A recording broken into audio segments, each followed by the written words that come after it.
আসসালামু আলাইকুম। 2026 সালের প্রাথমিক গণিত পঞ্চম শ্রেণী অধ্যায় 1 পৃষ্ঠা 6 এই 9 অঙ্ক শিখবো আজকে আমরা। 9 9 9 এরকম থাকলে খুব সহজে কিভাবে গুণ করা যায়, কারণ এত বড় গুণ করতে জেনারেলি খুব ঝামেলা হয়ে যায়। 9 ঘরের নামটা বারবার পড়তে হয়, তার থেকে 9 থাকলে কিভাবে অঙ্কগুলো করা যায় বা গুণগুলো করা যায় তার সোজা কিছু নিয়ম আজকে আমরা শিখব।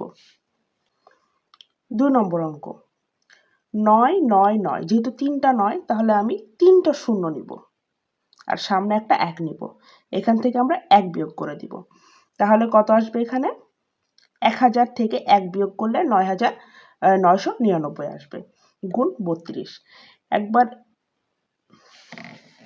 এখানে আমি ভুল করেছি, এখানে আপনারা 23 দিয়ে নেবেন, তাহলে সুবিধা হবে। তাহলে 1000 সাথে একবার আমরা 23 গুণ করব, আবার 1 এর সাথে আমরা 23 গুণ করব। তাহলে এখানে এর বিয়োগের জন্য এখানে একটা বিয়োগ চিহ্ন থাকবে।